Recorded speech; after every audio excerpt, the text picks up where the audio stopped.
Hi, everyone. I'm Matt Clark, research analyst with Money Markets, here with your weekly marijuana market update. Now, I do want to start by thanking everyone who watches our videos each and every week. The market's up and down, but just know that Adam, Charles, and myself have your back and will help you through it. Make sure you subscribe to our YouTube channel and get notified each and every time we post a new video. I'd also encourage you to check out moneymarkets.com. Our website is where you can search our proprietary stock rating system, our power stock power rating, and get ratings of thousands of stocks. You can see a breakdown of fundamental, technical ratings, which make up the overall stock rating. Just go to moneymarkets.com and type in any ticker or company in the search bar on the top right, and you'll see its ranking. You'll see a stock chart, some fundamental data, any analysis we publish, and it's all at your fingertips. And while you're there, you can also build your own watch list, track stock performances, and you can do all that on the site for free. Now, on with today's market update. Today, I'm going to talk about some new legalization efforts in Washington and how it's impacting cannabis stocks. And I'm going to give you my top 5 cannabis stocks based on our cannabis power rating. Now, last week, the U.S. House of Representatives unveiled an overview of the Marijuana Opportunity Reinvestment and Expungement Act, or the MORE Act. It's sponsored by House Judiciary Committee Chair Gerald Nadler, who's a Democrat from New York. This will be actually the third time the MORE Act will be discussed in the House. According to Marijuana Moment, the bill passed the House in 2020 but stalled in the Senate. It cleared the Judiciary Committee in September, and now the House Rules Committee is taking up amendments to the bill sometime this week. I'm recording this earlier in the week, so by the time this comes out, they may have already done that.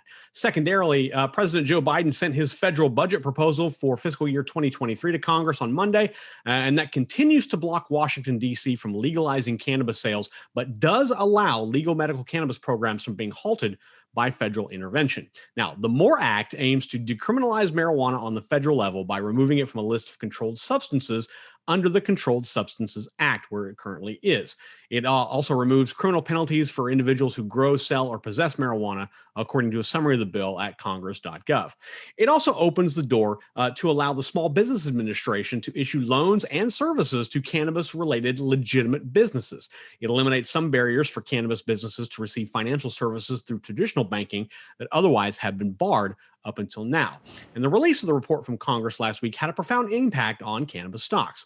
Now, our Money and Markets Cannabis Index tracks the value of more than 180 cannabis-related stocks. It equal weights the stocks to create an index value tracking the broader cannabis market. And in the last 12 months, the index has been in a sharp decline, dropping as much as 49%. But from March 14th to March 28th, the index ticked up more than 9%, mostly thanks to the release of Congress's MORE Act report. This sparked interest in cannabis stocks as legalization returns to the headlines. The index value sits around 56.3, down 43% from a year ago, but up from its lowest point earlier in the month. Larger cannabis operators did see the same upturn in their stock price. I looked at 3 different cannabis companies listed on U.S. exchanges. I looked at Tilray Brands Incorporated, trades on the NASDAQ under TLRY.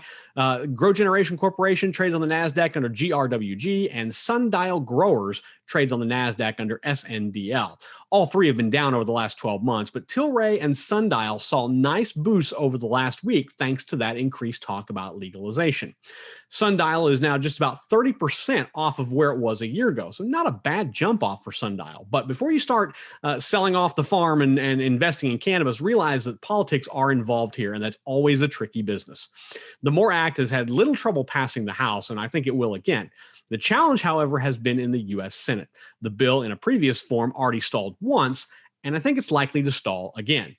Initially, the MORE Act stalled in the Senate because Democrat leaders in the chamber were torn between passing comprehensive legalization and banking reform in separate measures. Basically, they didn't want to see banking reform passed before legalization was passed.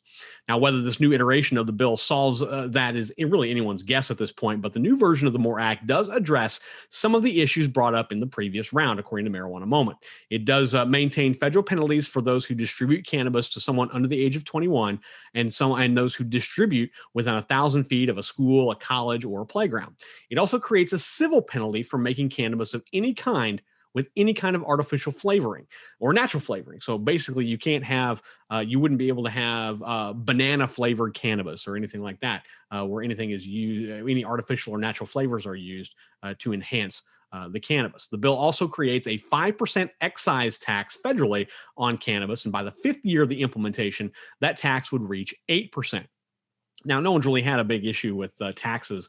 We see taxes are very high in a lot of states that have legalized cannabis sales. So adding an 8%, 5 to 8% tax probably isn't that much of a big deal and isn't really enough to suppress voters or advocates of cannabis legalization. The bill also develops the process to expunge nonviolent federal marijuana convictions, which has been a kind of a sticking point here.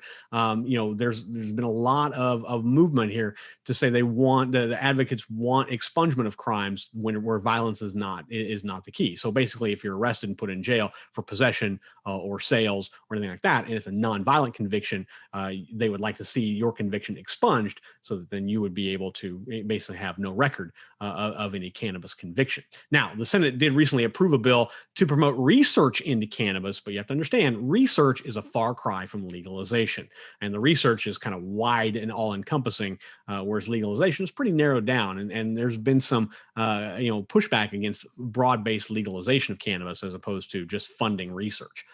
Cannabis investors are a little gun shy when it comes to reacting in a strong way to headlines like what was generated late last week and into this week, which is why we didn't see a huge significant jump in cannabis stocks. We saw a jump, but it wasn't that big. It was about 8-9% on the average. Whereas if you remember in March of 2020, we saw a significant jump in cannabis stocks and in 2021 rather, a significant jump in cannabis stocks because there was a lot more chatter and investors were a lot more interested in getting into cannabis stocks with the thought of federal legalization on the horizon.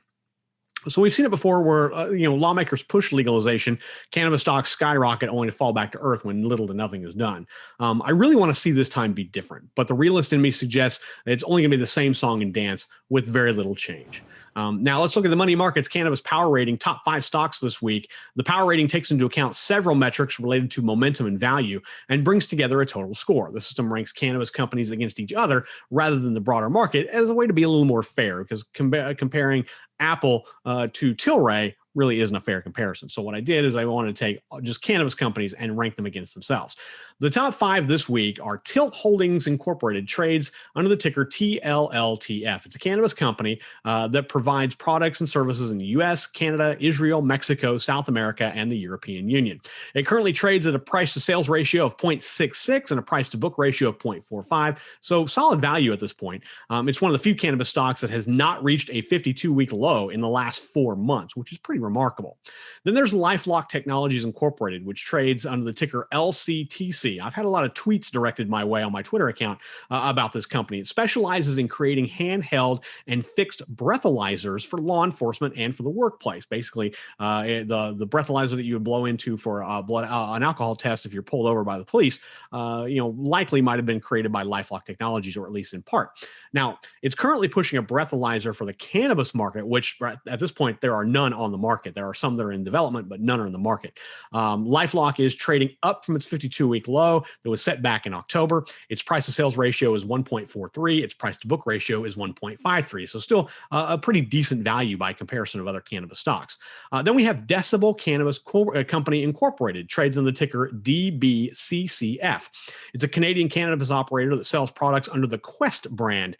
It didn't have the same uptick as other cannabis operators due to those congressional announcements from last week and into this week, but it is currently trading with a price to sales ratio of 0.82 and a price to book of 0.83.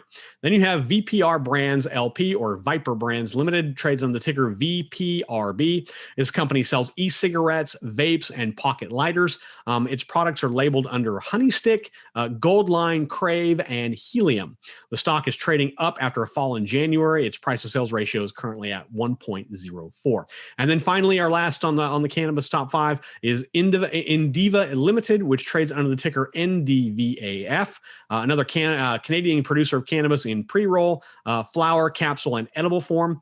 It sells Wana sour gummies, Ruby cannabis sugar, Sapphire cannabis salt, and Artisan batch. Its price to sales ratio is 1.26, price to book 2.94. So a little bit higher than some of the others here on the list, but still a reasonable value.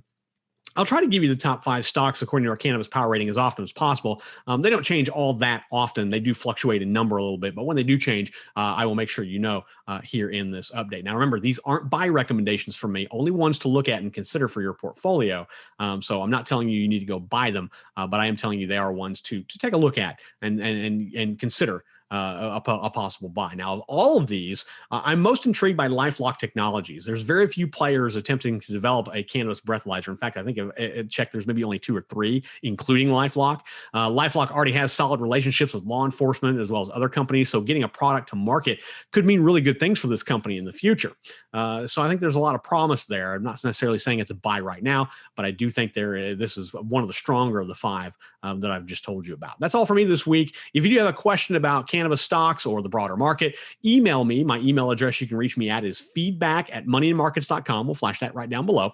Or you can comment below here on our YouTube channel. If you send a question and we use it, we're going to hook you up with some free Money and Markets gear like t-shirts, hats, sweatshirts, all sorts of stuff.